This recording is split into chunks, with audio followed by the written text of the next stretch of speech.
Hola, ¿cómo están? Estamos en vivo, por supuesto, estamos en Salgalú Televisión. Esto es Gestión Prioritaria desde lo local por la infancia, la niñez y la adolescencia. Gracias a todos por acompañarnos, gracias a todos los que participan de este curso, a los más de 2.500 inscritos que participan activamente de él semana a semana. Como saben ustedes, retomamos un poco las condiciones básicas del curso la semana pasada, el lunes 11, pero siempre haciendo un pequeño paréntesis respecto al plan que nos habíamos trazado. Había que hacer una suerte de alto en la medida en que la pandemia del COVID en nuestro país nos obligaba un poco a mirar, hablando de gestión prioritaria con la niñez, la infancia y la adolescencia, mirar el tema de cómo impacta en ellos una pandemia de este tipo. Por eso, si ustedes ven que lo que estamos hablando en estos días, en estos 2 últimos días de curso, no calza con lo señalado en el planeamiento establecido, es porque de alguna manera la coyuntura y la necesidad de volcar en este curso la experiencia de lo que se está haciendo en todo el país para enfrentar la pandemia es sumamente importante. Bueno, recuerde que nosotros estamos siempre en vivo a partir de las 4 de la tarde aquí en Salgalú Televisión, sus redes sociales, su plataforma de web, pero también estamos en UCI, en el 18.1, UCI Televisión Digital. Ahí nos pueden seguir y en la plataforma de Salgalú Capacitación, por supuesto. Bueno, si usted se acaba de incorporar a la señal y el día 11 no pudo estar con nosotros, puedo contarles rápidamente que tuvimos 2 entrevistas muy interesantes, una con Maximiliano Ruiz Rosales, él es subsecretario de Articulación Regional y Local de la PCM, y luego con Esteban Galindo. Esteban Galindo es el alcalde de Chuschi, una pequeña localidad de Cangallo, en Ayacucho. Una localidad a la que, por cierto, hoy día recordamos mucho en la medida que un 18 de mayo la violencia de Sendero Luminoso se ciñó sobre todos los peruanos, se cernió en todo el país y comenzó en una pequeña localidad justamente llamada Chuschi, en Ayacucho, con la quema de ánforas.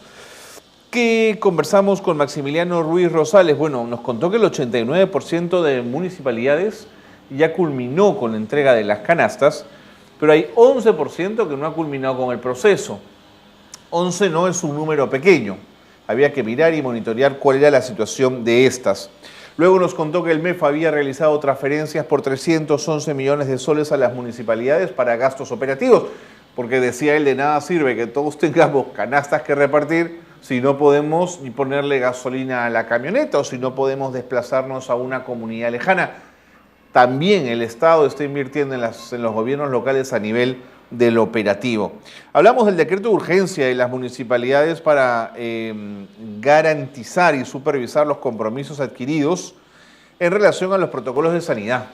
Se está siguiendo, se están cumpliendo los protocolos. Maximiliano Ruiz un poco nos habló también de eso. Y luego reconoció que habían mapeado mercados y que ese había sido quizás el gran error en esta gestión. El no haberse dado cuenta que los mercados eran un foco infeccioso importante. Y no solo en Lima, hablamos en todo el país. Lo impresionante es que esto lo sabíamos hace 30 años, por lo menos. Y ningún gobierno local había hecho nada con sus mercados. Cosas menores, fumigaciones menores, pero nunca se construyeron mercados nuevos, nunca se trabajaron cadenas de frío, nunca se buscó desde el espacio del gobierno local la mejora de los mercados. En algunos sí, por supuesto, esto es una frase un poco extensiva, pero la idea es que en general el mercado se descuidó completamente, ¿no es cierto?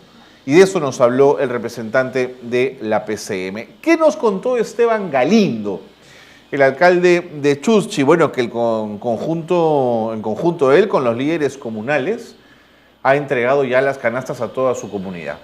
Y además nos dijo que intentando de alguna manera ser muy transparente en el reparto, en los montos, en los lugares, para que luego, si se le pedía una rendición de cuentas, él podía, sin ningún problema, explicar cómo había sido el proceso de reparto de canastas. Luego nos contó que se había aprobado una ordenanza para limitar el ingreso de vehículos. Y esto lo han hecho muchísimas comunidades altoandinas. El otro día conversaba con gente de la Federación Departamental del Cusco y la mayoría de comunidades altoandinas ha cerrado fronteras. Y ha dicho, no pasa nadie. Y el que pasa con un nivel de supervisión y de control sumamente exhaustivo. Y el alcalde también expresó su preocupación por la falta de insumos para pruebas rápidas. Y este es un problema desde el inicio de la pandemia, ¿no es cierto? Pese a que las pruebas rápidas en este momento se han incrementado muchísimo y somos uno de los países de América Latina que más pruebas rápidas ha hecho y por tanto su número de infectados es evidentemente mayor a raíz de las pruebas. Claro, si haces más pruebas hay más infectados porque te lo dice la data. Lo cierto es que no han llegado a todo el país las pruebas. Y no hay más, pues el mercado internacional, el mercado global ha copado completamente la posibilidad de adquirir más pruebas rápidas. Y el Ministerio de Salud, bueno, está haciendo esfuerzos, pero no ha llegado a Chuschi, por ejemplo. La Dirección Regional de Salud, que también tiene responsabilidad, la de Ayacucho en particular, no les puede facilitar a los alcaldes de zonas altas las pruebas que se necesitan. De eso hablamos la semana pasada. Y claro, también quisimos preguntarles a ustedes qué estaban viendo en sus localidades. Por eso es que lanzamos al foro la pregunta: ¿qué cosa estaba haciendo su gobierno local para poder enfrentar el COVID-19? Y creo que tenemos algunas respuestas que podemos compartir con ustedes. Fue la pregunta de la semana, una pregunta que fue respondida paulatinamente durante todos los días y que hoy día podemos dar ya algunos resultados. En cuanto podamos ponerlo en pantalla, lo vamos a tener ahí para compartirlo con todos ustedes. La pregunta era: ¿cómo se está haciendo en su municipio? ¿Qué esfuerzos se están haciendo para poder enfrentar el COVID-19? Mientras esperamos poder tener esa información y esos datos en pantalla, quiero darles de una vez la pregunta de la semana. Pregunta que ustedes podrán responder sin ningún problema el día de hoy, incluso en los próximos días. Y el próximo lunes, si ustedes están de acuerdo, por supuesto, los repasamos, los revisamos y comentamos todos los datos del foro. La pregunta es: ¿cómo impacta en los niños, niñas y adolescentes el confinamiento? ¡Oh, menuda pregunta! Que está íntimamente ligada con el tema que vamos a ver hoy. Hoy vamos a hablar justamente del impacto del confinamiento en la niñez, con énfasis en el incremento en la violencia. Ya tenemos el foro a disposición, lo ponemos en pantalla y leemos algunas de las respuestas. Jairo Luis Silvera desde Ayacucho, desde Chincha Baja nos dice: en Ayacucho el gobierno regional viene implementando un hospital COVID para la atención de esta pandemia. Sin embargo, existe un presupuesto que tiene como ejecución un 13% del 100%. Existe una deficiencia en la gestión administrativa. Yajiro das en el clavo. Es más, lo ha dicho la ministra Alba en una reciente entrevista a Augusto Álvarez Rodríguez en La República, donde le ha dicho: estoy impresionada del poco gasto del gobierno local. Y ahí está la plata, esperando que se pueda de alguna manera usar. También nos escribe Damaris Machado, ya escribe desde San Juan de Lurigancho y nos dice: actualmente la Municipalidad de Lima, en coordinación con el gobierno central y local, ha establecido estrategias para brindar agua potable y otros servicios de salud para la atención en zonas vulnerables de la capital. Este insumo es vital. Sin agua, la pandemia vuela. Donde no hay agua, la pandemia vuela, porque no hay forma de lavarse bien las manos. Asimismo, los demás servicios, salud, transporte, limpieza y seguridad, dice Damaris. Estos últimos son trabajadores del CISOL, que por la pandemia en la que estamos inmersos todos a nivel mundial, se les ha designado para apoyar al MINSA. Gracias, Damaris, por tu comentario. Y el último que revisamos para irnos al corte es el de Marta Camargo, que escribe desde Chanchamayo. Ella es docente. Un abrazo muy grande para Marta Camargo. Buen día, muy contenta de reiniciar el curso. La Municipalidad de Chanchamayo, ciudad en la que vivo, ha hecho un gran esfuerzo por tener la ciudad controlada y segura. El servicio de serenazgo vigila de manera permanente a la población y está colaborando con el hospital para adquirir mayor cantidad de camas, importantísimo, de la misma manera que ha apoyado a los que más lo necesitan. Sin embargo, es una pena, dice ella, ver que la población no es responsable de sus acciones. Espero que todo mejore y que nuestras acciones en beneficio de toda la población estén a la altura. Muchas gracias, Marta, por escribir ese comentario, que es una sensación que hemos vivido en la mayoría del país, la sensación de que a algunos esto les ha importado muy poco, pero ¿sabes qué, Marta? Son los menos. Creo que en general la gran mayoría de la población, el 95% me atrevería a decir, se ha tomado esto en serio. Siempre piensa que son los pocos, que son los menos, no son los más, los que generan los disturbios, los que hacen que de alguna manera esto no esté funcionando a la perfección como quisiéramos. Bueno, muchas gracias al foro. Les repito la pregunta de la semana: ¿cómo impacta en niños, niñas y adolescentes el confinamiento? Hoy han podido salir por primera vez. Media hora a partir de las 12 del día, de 12 a 6, han podido salir 30 minutos en compañía de un adulto, a 2 metros de distancia. No han podido jugar con otros niños, no han podido sacar ni bicicletas, ni patines, ni skates, porque ha sido todo muy concentrado, muy acotado, muy cuidado. Y hay una enorme lista, al menos en Lima metropolitana, de distritos donde se ha prohibido la salida de menores por su alto nivel de contagio. Sin embargo, incluso ahí los niños han querido salir un rato porque estaban desesperados, luego de más de 60 días sin poder salir. 4:14, vámonos a la pausa para seguir conversando, para seguir hablando de esto que nos interesa, de la gestión prioritaria desde lo local por la infancia, la niñez y la adolescencia, y nuestro tema de hoy, el impacto del confinamiento en los niños.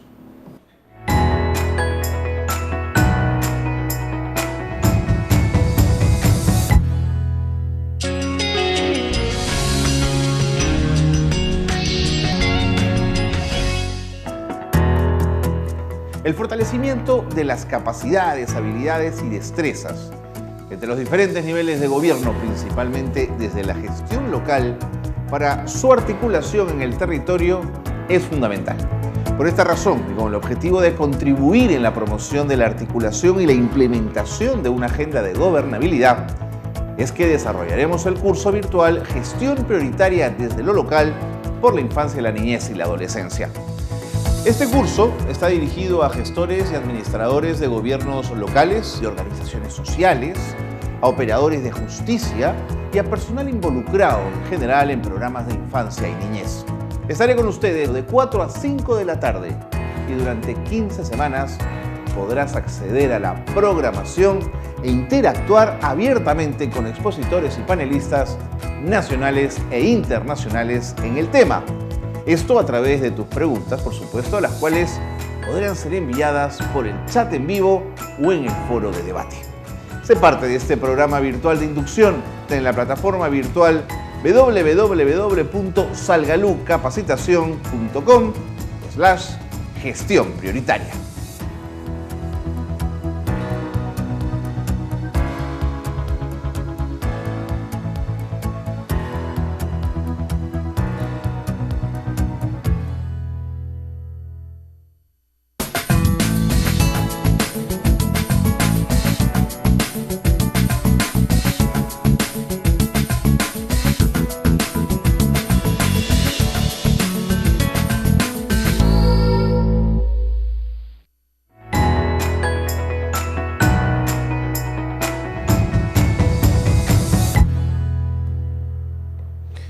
Cuatro con 16 minutos, estamos en vivo. Qué bueno que se han quedado con nosotros, qué bueno que sean parte de este curso, los 2.500 inscritos que forman parte de los que están a nivel nacional e internacional. Mil gracias por acompañarnos y que ojalá que este curso, que como hemos señalado al inicio, ha hecho este corte, se ha adecuado un poco al tema de la pandemia del COVID-19 para no restarle importancia a su peso y a la intensidad que tiene. Cuando de alguna manera se suavice, volveremos al curso normal y a sus contenidos que estaban planteados de forma inicial. Bueno, hoy vamos a hablar del impacto del confinamiento en los niños. Sin duda hay un impacto en salud mental, del cual vamos a hablar, pero hay un impacto mayor que está asociado con violencia. Si ya para algunos padres y madres de familia la lógica de la violencia no está erradicada como una forma de educación, como una forma de corrección al niño, en tiempos donde los padres están ansiosos, angustiados, es explicable que ese nivel de violencia pueda aumentar. Así de claro, esa es un poco la explicación a la que más o menos he tenido yo acceso. Pero quisiéramos conversar con Nancy Tolentino.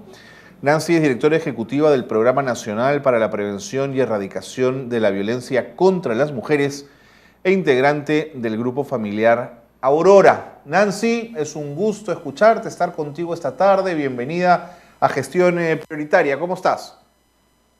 Muy buenas tardes, gracias por la presentación, gracias por la invitación. Reciban todos ustedes un cordial saludo del Ministerio de la Mujer y Poblaciones Vulnerables, de la señora ministra Gloria Montenegro y del programa Aurora, programa nacional que tiene el encargo de desarrollar acciones para prevenir y atender y proteger casos relacionados a la violencia contra las mujeres, pero también a los integrantes del grupo familiar, en los cuales los niños, niñas y adolescentes son los que priman. He preparado un PowerPoint para poder presentar rápidamente, sé que el tiempo es breve, pero me gustaría presentar a los participantes de este importante curso para que sepan qué servicios específicos brinda este programa. Adelante, Nancy, vamos a compartirlo. Adelante, te escuchamos. Muy bien. Nosotros estamos en una sociedad, el Perú, al igual que muchos países de Latinoamérica y del mundo entero, somos una sociedad altamente tolerante a la violencia. Somos un país machista, donde todavía mucha de la población piensa que las mujeres deben dedicarse a las labores domésticas, que deben postergarse por cuidar, por obedecer en casa, y permiten y toleran cierta disciplina a la mujer, a los niños, ante cualquier situación. Hoy nuestra ley en el Perú es la ley 3034, la que nos rige, la que nos pide que tenemos que hacer entender que esto no es más permitido, que esto es un crimen, esto es un atentado a los derechos humanos de las víctimas, y es un delito que debe ser sancionado. Entonces, hay todo un sistema que se esfuerza para poder mejorar, para poder llegar a todos los rincones de nuestro país. En tiempos de no COVID, nosotros tenemos centros de emergencia mujer en todas las provincias del país. Tenemos un servicio de un call center conocido con la línea 100, una línea que atiende a nivel nacional las 24 horas del día. Tenemos 206 profesionales altamente capacitados, no son operadores, son profesionales de la psicología, del derecho, del trabajo social, quienes atienden esta línea 100. Tenemos también un equipo itinerante que se mueve en casos de emergencia, que es el servicio de atención urgente. Hay 8 regiones del país que cuentan con este servicio, donde se moviliza rápidamente cuando a través de los medios de comunicación nos alertan de algún caso. No tienen una jurisdicción, no dependen más que de la llamada que pide la actuación inmediata. Tenemos hogares de refugio a cargo del programa Aurora, 14 a nivel nacional, en los cuales garantizamos la protección integral de las mujeres y sus niños cuando hay que sacarlas del hogar para proteger su vida, su salud, su integridad. También tenemos un servicio para agresores. Mandados por la ley, el juez establece una medida reeducativa para ellos, para que no vuelvan a cometer este delito, y tenemos un servicio que se llama un centro de atención interinstitucional que trabaja con agresores mandados por una sentencia de la autoridad judicial. A su vez, para actuar en las zonas rurales, tenemos la estrategia rural, que es un servicio en el cual se movilizan los profesionales a las comunidades para poder llegar a poder sensibilizar a las autoridades locales, como el APU, el juez de paz, las autoridades de esa zona, para poder ingresar con ellos, ir cambiando esos patrones socialmente construidos que permitían y legitimaban la violencia en todas sus formas para las mujeres y las niñas y los niños. Estos servicios, en el marco de esta emergencia, una situación excepcional y que a todos nos ha sorprendido, hemos garantizado la permanencia de los servicios de atención. ¿Al 100%, Nancy? Al 100%. Ya no esperando que la víctima se acerque. La ley establece que hay 3 puertas de ingreso para la denuncia. Cualquier hecho de violencia es la Policía Nacional, ante cualquier comisaría se puede ir a denunciar, el Poder Judicial y el Ministerio Público. Nosotros, el programa Aurora, somos un servicio de acompañamiento en esa búsqueda de justicia para las víctimas. Somos sus abogados y abogadas defensoras, somos aquellas que ve su situación social para poder abordar una respuesta también integral a su problemática. Y por supuesto, si tiene necesidad de salud, también articulamos con el Ministerio de Salud para recuperar su salud física y también su salud emocional, su salud mental. Somos el servicio que acompaña, no es la puerta de denuncia, sino acompañamos. Claro. Tenemos una data muy actualizada de los servicios que tenemos y hoy vengo a compartir esa data de esos servicios que directamente nosotros ofrecemos y atendemos. En este estado de emergencia, ¿qué funciona? Nuestros 14 hogares de refugio siguen atendiendo.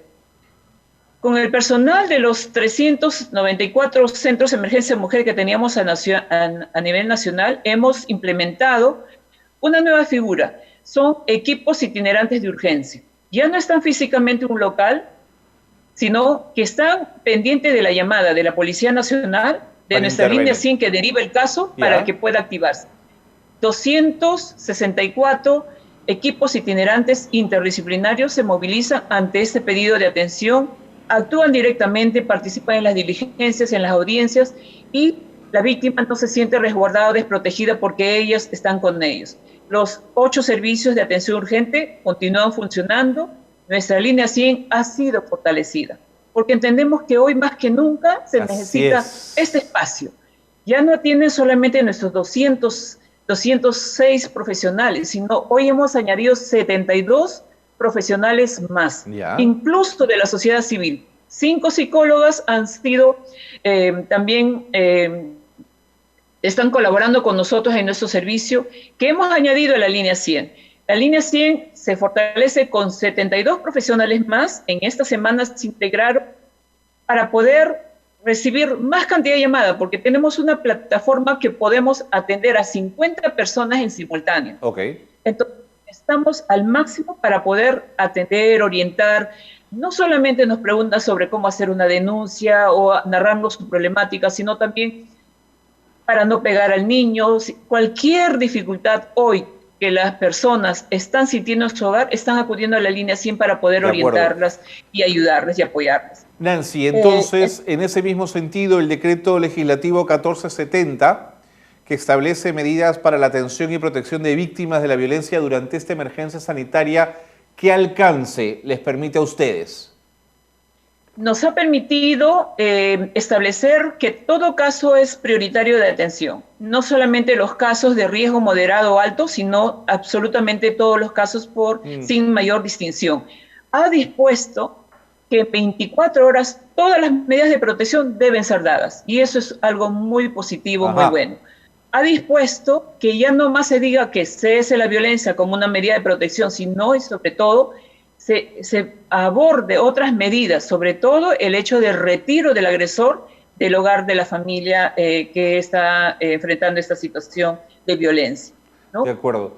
Hasta el día de ayer, ¿cuántos casos hemos atendido? Rápidamente. La línea 100 atendió a 32.900 llamadas, de las cuales muchas, la gran mayoría es referida a víctimas donde una mujer adulta es la víctima. 25 y algo más, 25.000 y algo más, fueron denunciando un caso o alertándonos de un caso de violencia contra una mujer. Nancy, permíteme una interrupción. ¿Esa data en relación a mayo del año anterior ha subido, se ha mantenido o ha descendido? Se ha incrementado. Se ha incrementado. Se ha incrementado en un periodo de tiempo comparado desde el 16 de marzo hasta el día de ayer, en aproximadamente 50% más de lo que atendimos el año pasado. 50% más. Impresionante, ¿ah? Puede deberse, en parte, porque todos hacen más uso de esta línea. Es verdad. En parte, porque hemos fortalecido y nuestra capacidad de ingreso es mucho mayor. Pero sí ha sido un recurso muy usado por adultos y niñas y niños que también los vecinos han llamado a la línea 100 para poder decir, escucho a mis vecinos niños gritando. Algo se está rompiendo, y entonces ha servido. Hemos recibido 8.798 llamadas alertándonos sobre violencia contra niñas, niños y adolescentes. Nos ha permitido encontrar niños en zonas rurales encerrados y los padres en otro lugar porque los tomó la emergencia y no pudieron retornar. Nos ha permitido ver casos de niñas que estaban realmente sufriendo una violencia permanente por quienes debían cuidarla y protegerla. Entonces, sí, esta línea ha sido un buen recurso, pero también hemos implementado nuestro chat 100, que ya venía funcionando y que es un recurso más usado para adolescentes. ¿Y qué tal? Pero ahora le hemos ampliado el horario, 24 horas de atención, con más personas para poder tener estas llamadas silenciosas. También son usadas por muchos niños y muchos adolescentes que mi papá me pegó ayer y nos escriben y mantenemos con ellos una comunicación. Y nosotros respetamos la identidad de la víctima. Si no desea denunciar o no desea dar su nombre, vamos simplemente porque hemos recibido una alerta y vamos a verificar, validar el caso e intervenimos. En nuestros servicios, tanto de atención urgente en estas 8 regiones y los equipos itinerantes de urgencia que hemos implementado y que están activos, hemos atendido en este lapso de la emergencia 3.600 casos. Directamente nuestro personal se ha ido a poder tomar conocimiento de estos casos, de los cuales 1.391 casos fueron la víctima una niña, niño o adolescente. De acuerdo, Nancy. Casi la tercera parte de los casos, por supuesto, son víctimas, niños, adolescentes. Nancy, me queda muy poquito tiempo, no quiero que se me escape esta pregunta. Yo quería preguntarte si el confinamiento, generando ansiedad y angustia en los padres, ¿es una explicación para este aumento en la violencia? La violencia en nuestro país está basada en la discriminación histórica que sufre la mujer, los niños, adolescentes. Recuerden que es reciente, que estamos trabajando para que todos entendamos que el niño, niña, adolescente es un ciudadano, es una persona con derechos, es un sujeto de derechos. Hemos sacado una ley para que los padres entiendan que no se les debe disciplinar con violencia. La violencia no tiene lugar para la educación. Y lo peor es que el niño está en un grave riesgo, porque no solamente de los cuidadores que pueden maltratarlo, sino también hoy de la violencia sexual, que es el peor rostro de esta violencia. Muchos niñas, casi el doble de las víctimas adultas violadas sexualmente ha sido de las niñas, niños y adolescentes. 199 casos de violación a una niña, niño y adolescente. Entonces, y adultas, por ejemplo, según nuestras datas, hay 102 mujeres adultas violentadas sexualmente. Entonces, este es el peor rostro que podamos mostrar de cómo están siendo tratadas nuestras niñas y adolescentes por personas muy cercanas a su entorno. Así es. El 30% es el padrastro. El 30% de las violaciones de estos casos que han ocurrido, el padrastro. Tío, abuelo, vecino, el señor de la bodega, la persona de la chacra en la zona rural donde está el vecino de la chacra que ve que la niña va a apoyar o estar sola, etcétera. Entonces, tenemos que cambiar y ser una sociedad que proteja, que defiende, que alerta, que no sea cómplice de esta vulneración de derechos y que pueda llamar, que pueda hacer algo, porque la indiferencia para nosotros también es violencia. De acuerdo, Nancy, pero también tenemos que reconocer que el patriarcado y las estructuras machistas establecidas han depositado también en la mujer parte de esa violencia. Yo quería preguntarte por los casos donde sean mujeres las agresoras a pequeños, a niños. ¿Tienen esa data? La tengo esa data, pero en este momento no la he procesado para poder compartirla. La puedo pasar para que ustedes, a sus participantes, puedan decirla. Estupendo. La víctima, que es la víctima de violencia de género, que es una mujer, podemos ser las victimarias, las agresoras de los niños, niñas, adolescentes. Es como una cadena que seguimos pasando, ¿no? Bueno, hay que Nancy, con esa realidad. Están haciendo un trabajo entonces intenso, no han parado ni un minuto. No se ha detenido y hay una cobertura para poder garantizar que las mujeres no están solas, las niñas no están solas. Hemos desplegado gran cantidad de material y herramientas metodológicas. Pueden ir a la web y pueden comprobar la cantidad de recursos que hemos dado para que no opten por la violencia, para conocer la ruta donde denunciar, cómo buscar ayuda, pero también de la línea 100 depende un servicio nuevo que hemos implementado en esta cuarentena. Funcionará solo por esta cuarentena. Tú bien señalaste el tema de garantizar la salud mental y emocional.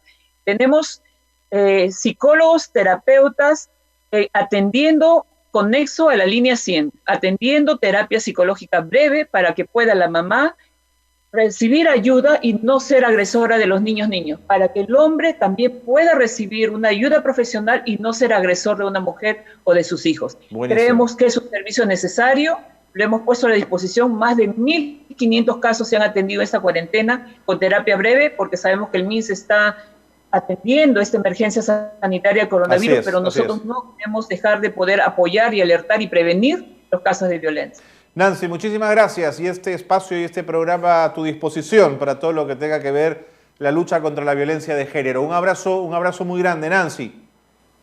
Muchas gracias. Gracias por estar interactuando con este tema, en donde todas y todos también tenemos una parte de responsabilidad para prevenirla. Gracias. Muchas gracias. Nancy Tolentino ha estado con nosotros, ahí la escuchaban, directora ejecutiva del Programa Nacional para la Prevención y Erradicación de la Violencia contra las Mujeres e integrantes del Grupo Familiar Aurora. el 30% de la data de la violencia que ellos han podido recoger es sobre niños. Por supuesto que sobre mujeres más, y es inaceptable. Pero fíjense que niños, la cifra no es menor. Y el agresor en el caso de violación sexual a menores, a las niñas, es el padrastro. Es decir, está en casa el riesgo. No está fuera en la oscuridad, escondido, que también podría estarlo. Pero la gran mayoría de casos, el peligro está en la casa. 4:33, pausa y volvemos.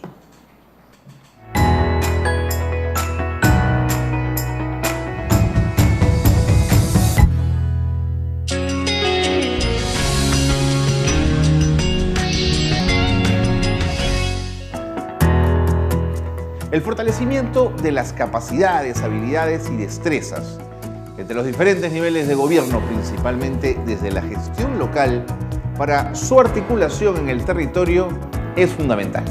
Por esta razón, y con el objetivo de contribuir en la promoción de la articulación y la implementación de una agenda de gobernabilidad, es que desarrollaremos el curso virtual Gestión Prioritaria desde lo local por la infancia, la niñez y la adolescencia. Este curso está dirigido a gestores y administradores de gobiernos locales y organizaciones sociales, a operadores de justicia y a personal involucrado en general en programas de infancia y niñez. Estaré con ustedes de 4 a 5 de la tarde y durante 15 semanas podrás acceder a la programación e interactuar abiertamente con expositores y panelistas nacionales e internacionales en el tema. Esto a través de tus preguntas, por supuesto, las cuales podrán ser enviadas por el chat en vivo o en el foro de debate. Sé parte de este programa virtual de inducción en la plataforma virtual www.salgalucapacitacion.com/gestión prioritaria.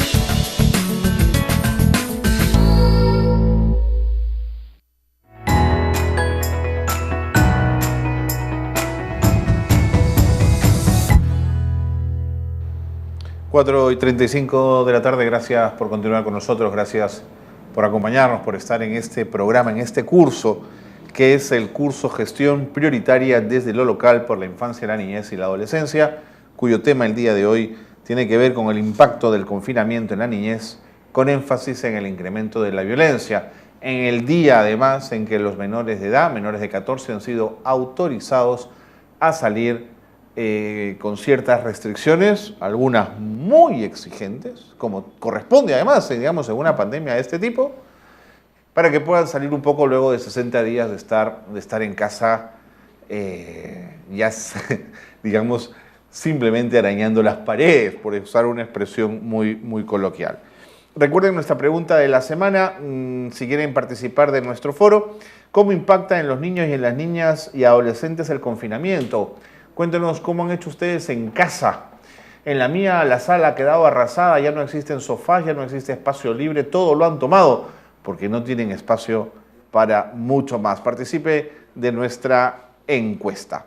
Bueno, ha sido interesante escuchar a Nancy Tolentino, la directora ejecutiva del Programa Nacional para la Prevención y Erradicación de la Violencia contra las Mujeres e integrantes del grupo familiar, porque ha puesto sobre la mesa los esfuerzos que ellos están haciendo para inhibir violencia de la mujer y violencia contra niños, niñas y adolescentes. Pero quien está mirando de cerca lo que está haciendo el Estado en general es la Defensoría del Pueblo. Fiel a su rol de supervisión y de monitoreo de quienes están cumpliendo o no con los cometidos por la ley, queremos conocer si la Defensoría ha detectado que se está avanzando y que se está haciendo un trabajo intenso en la materia de prevención de la violencia. Nos acompaña Matilde Coveña. Matilde es adjunta de la Niñez y de la Defensoría del Pueblo, comisionada que tiene por encargo la defensa y promoción de los derechos de los niños, niñas y adolescentes. Matilde, ¿cómo estás? Bienvenida, un gusto estar contigo. ¿Qué tal? Buenas tardes. Muchas gracias por la invitación. No, Matilde, a ti las gracias de tomarte todos estos minutos para poder estar un ratito con nosotros conversando de estos temas. Bueno, exponme, cuéntame, ¿cuáles son las limitaciones o las dificultades que están observando en este momento respecto a los servicios de atención y prevención? Ok, mira, quisiera empezar diciendo que desde que se inició la pandemia, la Defensoría del Pueblo advirtió sobre el doble riesgo que podrían sufrir las víctimas de violencia, especialmente los niños, niñas y adolescentes, al estar en cuarentena con sus propios agresores, y solicitó que se adoptaran las medidas pertinentes del caso.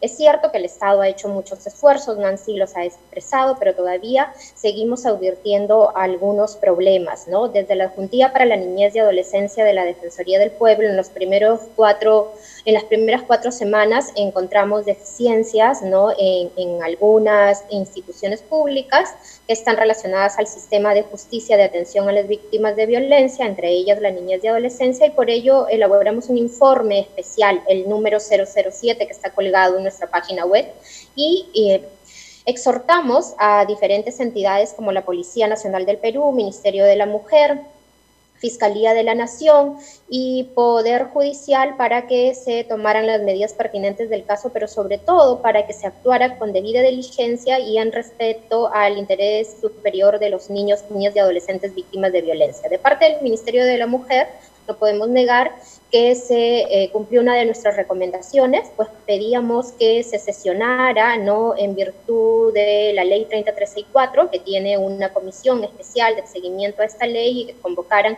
a todos los integrantes. Se convocó y se trató ahí un proyecto de decreto legislativo que al final ya es un decreto, es una norma, el decreto legislativo 1470, que establece nuevas disposiciones para poder atender los casos de violencia. Ahora ya no se está calificando el riesgo en leve, moderado, severo. Todos los casos de violencia se consideran graves, por lo tanto todos deben ser atendidos por las entidades del sistema de justicia, por la policía, por la fiscalía, el Poder Judicial. A las 24 horas, es más, tienen que dictar medidas de protección y usando los recursos tecnológicos disponibles, como nosotros lo estamos haciendo, ¿no? No es necesario que sea presencial, o sea, se está haciendo uso del trabajo remoto, de los recursos tecnológicos que son necesarios en este contexto de cuarentena, ¿no? Pero también la Defensoría del Pueblo pidió que la atención de la violencia se declarara un servicio especial para poner justamente énfasis en los casos de violencia. Si bien hay esfuerzos desde el Estado para atenderlos, la violencia sigue. Y lo que es peor, se está invisibilizando porque las víctimas, a pesar de todos los servicios que hay, de haberse fortalecido la línea 100, ¿no?, todavía siguen encontrando algunas barreras, y es probable que este estado de incertidumbre, este estado además de encierro, haga que ellas no pidan ayuda, pidan ayuda. Es verdad, es verdad. Sí. Es importante que estemos alertas de que esto sea un servicio esencial. Hoy día lo hemos vuelto a reiterar a través de una nota de prensa. Pedimos esta atención de los casos de violencia como servicio esencial, tanto para las víctimas menores de edad como también para las mujeres y los otros grupos vulnerables. Matilde, en esa misma línea, permíteme una breve interrupción, las exhortaciones hechas por la Defensoría del Pueblo a la Policía Nacional y a las otras instancias cobran muchísimo sentido. Sin embargo, es una policía que hoy día está distraída en situaciones complicadas como el control mismo de las zonas de mercado, por ejemplo, ¿no? Un trabajo en calle, o salud, que vamos a decir está completamente tomada por el COVID-19. ¿Cómo recibieron las instituciones las exhortaciones de la Defensoría del Pueblo? De las 4 instituciones a las que enviamos recomendaciones, quienes respondieron expresamente, ¿no?, fueron el Ministerio de la Mujer y la Fiscalía de la Nación. Inmediatamente la Fiscalía de la Nación nos respondió y dio instrucciones a través de un oficio circular a todas sus sedes fiscales, ¿no? Y cada sede fiscal también dio su circular a las fiscalías respectivas. Okay. La Policía Nacional del Perú y el Poder Judicial no nos ha respondido expresamente, sin embargo, el Poder Judicial sí ha comenzado a adoptar disposiciones mediante sus propias resoluciones, no reorganizando todo su servicio de atención a las víctimas de violencia. las oficinas defensoriales que tenemos están exhortando a las Cortes Superiores de sus respectivas regiones y jurisdicciones para que también se prioricen la atención de los casos de violencia. Por ejemplo, ayer se nos ha comunicado que la Corte Superior de Huánuco ha dado disposiciones sobre esta materia. De acuerdo. La Policía Nacional del Perú nos mandó un proyecto de norma, para la atención de diversos problemas, entre ellos los de la niñez, Si bien no tenemos conocimiento desde mi despacho hasta ahora esta expedición, sí sabemos de que hay unas limitaciones, Claro, hay limitaciones, claro. por ejemplo, en la atención de la violencia, hay limitaciones también tema de las desapariciones, de las personas, entre ellas de niñas y adolescentes, que son las mayores víctimas. No es que no haya ninguna desaparición en este estado de cuarentena. Claro. Entonces, hay que fortalecer también la labor policial desde el Estado para que puedan cumplir con todas sus funciones, más aún, como tú muy bien lo has señalado, Carlos, están concentrados en el tema del control, de la cuarentena, y también sabemos de que hay muchas bajas también por parte del personal policial. Así es. Entonces, hay que hacer los esfuerzos necesarios y fortalecer en este contexto de cuarentena, así como todas las demás entidades nos hemos ido fortaleciendo para no dejar de cumplir nuestro trabajo, Es mucho más desafiante este contexto, pero no nos puede atar de manos, sino que tenemos que buscar salidas posibles. Así es, Matilde. Matilde, conversábamos con Nancy Tolentino del MIDIS hace un instante, y ella nos decía que el incremento de las denuncias de violencia que habían recibido en este periodo de tiempo respecto al año anterior había aumentado en 50%. Yo quería preguntarte, Matilde, respecto a las denuncias recibidas en Defensoría del Pueblo, porque mucha gente acude a la Defensoría y también establece denuncias en ese espacio. Te propongo, Matilde, que me puedas responder esta pregunta después de la pausa. Me tengo que ir a un corte. Gracias por estar con nosotros. Dame un par de minutos y seguimos conversando aquí en Gestión Prioritaria. ¿De acuerdo, Matilde? Perfecto, de acuerdo. Muy bien, vámonos a la pausa breve y seguimos con más aquí en Gestión Prioritaria desde lo local por los niños, las niñas y los adolescentes.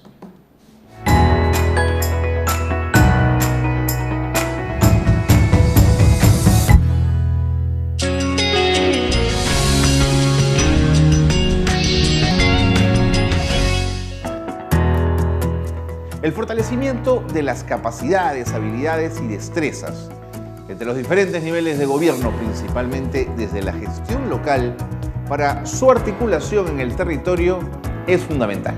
Por esta razón, y con el objetivo de contribuir en la promoción de la articulación y la implementación de una agenda de gobernabilidad, es que desarrollaremos el curso virtual Gestión Prioritaria desde lo local por la infancia, la niñez y la adolescencia. Este curso está dirigido a gestores y administradores de gobiernos locales y organizaciones sociales, a operadores de justicia y a personal involucrado en general en programas de infancia y niñez. Estaré con ustedes de 4 a 5 de la tarde y durante 15 semanas podrás acceder a la programación e interactuar abiertamente con expositores y panelistas nacionales e internacionales en el tema. Esto a través de tus preguntas, por supuesto, las cuales podrán ser enviadas por el chat en vivo o en el foro de debate. Sé parte de este programa virtual de inducción en la plataforma virtual www.salgalucapacitacion.com/gestión prioritaria.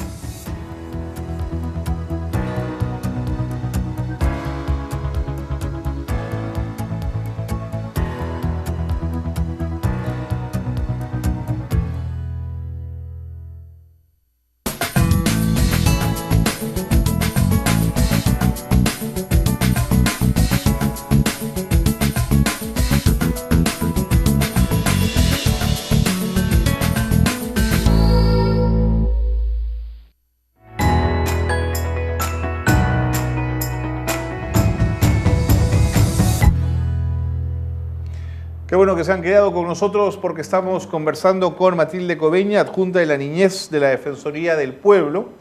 Ellos están haciendo un trabajo muy interesante de monitoreo y de acompañamiento y viendo qué están haciendo las organizaciones del Estado en la lógica del control, de alguna manera, de la violencia de género y la violencia contra los niños, niñas y adolescentes. Nos habíamos quedado, Matilde, yo te preguntaba, y nuevamente gracias por estar con nosotros y gracias por la enorme paciencia, te preguntaba si ustedes habían aumentado en su data el número de denuncias en el marco de esta pandemia.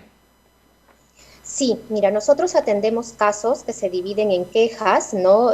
Quejas por la inacción de alguna entidad del Estado, ¿no? En petitorios o en consultas. Te voy a ejemplificar de acuerdo a los rangos de edades. Si, por ejemplo, antes del estado de emergencia habíamos recibido 3 casos de niños y niñas hasta los 12 años de edad, después de la declaratoria de emergencia recibimos 9, ¿no? 9, esto contabilizado hasta la semana pasada. De adolescentes de 12 a 18 años recibimos antes del estado de emergencia 11 casos, pero después de la declaratoria del estado de emergencia más bien ahí bajó 4. De mujeres mayores de 18 años, ¿no? Habíamos recibido antes de la emergencia 16, pero después de la cuarentena 23. O sea, ha aumentado en el rango de edad de mujeres adultas y de niños y niñas hasta los 12 años, ¿no? Sí, porque hemos conocido sobre todo casos de violaciones sexuales, ¿no? Que también son casos gravísimos. Seguro. Matilde, ¿cuál es la exhortación, la recomendación desde la Defensoría del Pueblo en relación al tema que estamos tratando con los gobiernos locales? El pequeño gobierno distrital que está tan cerca de la gente y que podría intervenir de forma más rápida y eficiente. El gobierno local tiene aquí una responsabilidad compartida en la atención de los casos hacia niños, niñas y adolescentes víctimas de violencia. Uno de los principales servicios de atención a la niñez deberían ser las defensorías municipales de niños y niñas y adolescentes, las DEMUNAS. Si bien hemos tomado conocimiento que en algunos casos han seguido funcionando de manera remota, en otros casos este servicio se ha paralizado debido a este contexto de cuarentena. Pero justamente este es el desafío en el sistema de protección de la infancia que tienen los países, en no parar, ¿no? Hay que adecuarse todos los servicios de atención a las personas, especialmente a los niños, niñas y adolescentes, tienen que adecuarse para seguir brindando el servicio, ¿no? Es importantísimo que los gobiernos locales asuman esta responsabilidad, que además no acompañen al gobierno central y a los gobiernos regionales. Por ejemplo, qué importante es que los niños sepan que su DEMUNA sigue funcionando, ya sea para hacer una consulta. Qué importante es que tenga su equipo multidisciplinario para poder atender un caso de violencia o un caso de trata, para hacer trabajo de prevención de la violencia. Aquí la DEMUNA es fundamental en su localidad. No solamente tiene que atender el caso, hay que prevenir que se suscite la violencia. Hay que dar mensajes a la comunidad entera de su jurisdicción, a los padres y madres de familia, a los niños. Tienen aquí un rol de prevención de la violencia muy importante y no deberían de bajar la guardia, ¿no? De acuerdo. Matilde, hoy día los niños, las niñas pudieron salir a la calle después de muchísimo tiempo y lo han hecho con una serie de restricciones, todas ellas además muy sensatas desde mi perspectiva, pero algunas de ellas muy duras, es decir, los chicos no pueden acercarse unos a otros, no pueden sacar sus juguetes a la calle, no pueden subirse a los juegos, algo que para un chico o una chica es casi natural. Sin embargo, me ha sorprendido a mí que las limitaciones de algunos distritos recién la norma apareciera hoy, ya cuando algunos padres de familia habían incluso animado a los chicos a que al día siguiente se pudiera salir, digamos, aguándoles un poquito la fiesta. Desde esa perspectiva, ¿qué exhortar, Matilde? ¿Hay que hacer las cosas un poquito más rápido? Sí, claro que sí, o sea, valoramos el esfuerzo, pero los niños y las niñas necesitan información oportuna, actualizada. O sea, nos hemos enterado de la emergencia epidemiológica, de la alerta, de esta alerta anoche, ¿no? Yo me he quedado hasta tarde viendo la alerta cuando escuché el anuncio a través de los programas dominicales. Nosotros la Defensoría del Pueblo envió un oficio a la Presidencia del Consejo de Ministros con copia a varios ministerios involucrados, Ministerio de la Mujer, Ministerio de Salud, Ministerio de Educación, para que se desarrollaran mejor estas disposiciones que estaban en el artículo 7 del Decreto Supremo que disponía que salieran los niños. Nosotros pedimos precisión, no nos opusimos a la medida porque entendemos que los niños también tienen un impacto, han tenido un impacto en sus vidas, con el cierre de sus escuelas, con estudiar de otra manera, ¿no? Y otra serie de cosas más, con la violencia misma que estamos hablando, ¿no? Y pedimos, ¿no?, que se haga un justo equilibrio, que haya proporcionalidad entre la medida que se había expedido de poder desplazarse ya los niños con las medidas sanitarias que deberían tomar, y que eso exigía, entre otras cosas, una campaña fuerte de información, no solo dirigida a los adultos, porque a veces solamente nos dirigimos a los adultos, sino dirigida a los propios niños, a través de diferentes medios, de la radio, de la televisión, no necesariamente las redes sociales, porque no todos los niños acceden a las redes sociales por los riesgos que hay, ¿no? Por los riesgos que hay, pero pedimos que sea esa información accesible, una campaña fuerte y además en lengua de señas y en lenguas originarias. Si bien se ha tomado la precaución anoche muy tarde, casi de madrugada, de que en los distritos con alto riesgo de contagio no salgan los niños para cuidar su salud, sí consideramos de que eso debió salir de manera más oportuna, o sea, debió salir antes y difundirse, porque hoy día los padres han estado confundidos, los niños se han ilusionado. Así es, Matilde, así es. Hemos jugado, ¿no? Por ejemplo, mis sobrinos, algunos querían salir, ¿no? Y al ver que no podían salir en sus distritos, bueno, se les ha tenido que explicar, porque hay que explicarles a ellos. Es muy duro, claro. Salir, ¿no? Entonces hoy día un poco nosotros desde muy temprano yo estoy levantada enviando la alerta a todas las oficinas defensoriales y dándoles instrucciones de que avisen a todos los alcaldes de los distritos, provincias donde no se podía hacer desplazamiento con los niños, ¿no? Porque la Defensoría también tiene que contribuir con esa Claro. Y además la norma tiene un sentido justamente, que es proteger a los niños en las zonas más vulnerables de COVID, digamos, ¿no? Sí, exactamente, ¿no? En zonas como Piura, Tumbes, La Libertad, Lambayeque, no deberían salir inmediatamente. Dispuse, ¿no?, que avisaran a todos los alcaldes, que avisaran a todas las entidades competentes que no deberían salir los niños, y fueron siendo comunicados. Algunos decepcionados no decían, pero ya habilité tal zona. Claro, ¿no? Ha sido una pequeña desgracia para los chicos. Matilde, mil gracias, siempre un gusto conversar contigo, con la Defensoría del Pueblo. Gracias por todo el esfuerzo que están haciendo. Un abrazo muy grande y este programa a disposición cuando ustedes lo necesiten. Gracias a ustedes, más bien, por permitirnos dirigirnos a la población en esta labor tan importante que es la defensa de los derechos de los niños, niñas y adolescentes, y muchas gracias especialmente a ti. Un abrazo. Matilde Coveñas, vía Zoom, estaba con nosotros, adjunta para la niñez, o adjunta de la niñez de la Defensoría del Pueblo. Deben estar en PCM en general saturados, pero claro, la norma tiene que salir antes, necesariamente tiene que ser trabajada antes, no solo por padres de familia, como dice Matilde, sino por las instancias estatales involucradas justamente en esa norma. Bueno, quiero compartir con ustedes un video de las acciones que está haciendo la Fiscalía de Huancayo durante el confinamiento. Todo el Estado se pone en movimiento. Adelante con las imágenes.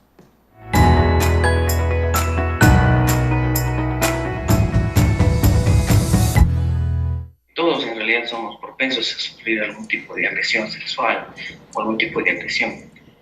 Pero hay personas que sí son más vulnerables, ¿no? Y su vulnerabilidad eleva la probabilidad de que el evento se dé. Y en este caso estamos hablando de la población infantil, de los niños y niñas y adolescentes. Al no tener también los recursos para poder defenderse, en su mismo desarrollo humano, en el desarrollo humano, en la etapa donde se encuentran, hace que sean los más vulnerables para poder defenderse ante un ataque. Sumado a ello, si hay alguna discapacidad, ¿no? Y entre toda la población, tanto masculina y femenina, bueno, las estadísticas demuestran que son las mujeres las que sufren más agresiones sexuales, ¿no? Para mencionar que en cambios así drásticos o abismales no se ha observado. Las dinámicas de violencia, bueno, se dice siempre y está también comprendido en la literatura, es que es alguien cercano al niño, ¿no? O a la niña o al adolescente, alguien del entorno siempre, ¿no? Alguien que a lo mejor lo conoce, en su gran mayoría. Eso no ha cambiado la misma dinámica, ¿no? La misma dinámica puede ser del uso del coercitivo o el uso del poder, también eso no ha cambiado, ¿no? Sigue siendo el mismo en realidad. No ha habido mucha variación en este tiempo, y cabe recordar que también este tiempo de la cuarentena, si lo ponemos en tiempo proporcional al tiempo que hemos vivido antes de esto, son pocos días, 60 días, no se compara pues a años en realidad. Bueno, nosotros como Ministerio de Públicos, antes hemos estado trabajando, ahora seguimos trabajando y seguimos respondiendo, ¿no?, a todas las emergencias, respondiendo también a las denuncias y respaldando, ¿no?, siempre defendiendo los derechos de todas las personas más vulnerables. Seguimos en ese ritmo y eso no va a cambiar. Ya en esta cuarentena, posterior a ello, más adelante, como Ministerio Público, como Unidad de Medicina Legal, siempre vamos a estar respondiendo.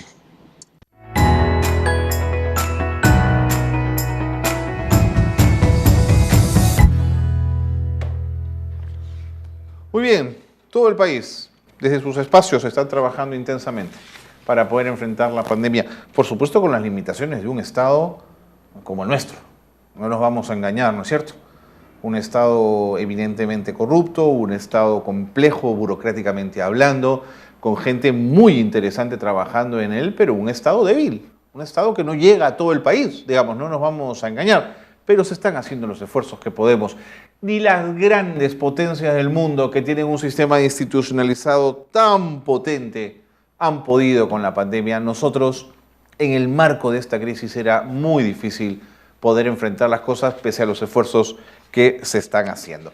Me queda un minuto, tan solo quiero compartir con ustedes la alerta epidemiológica que llegó, el documento sobre el desplazamiento fuera de domicilio de niños, niñas y adolescentes. En Lima Metropolitana, distritos con alto riesgo, por favor, tome nota: San Juan del Lurigancho, Lima Cercado, ahí lo tenemos en pantalla también, ahí lo tenemos por departamentos y lo podemos trasladar a Lima.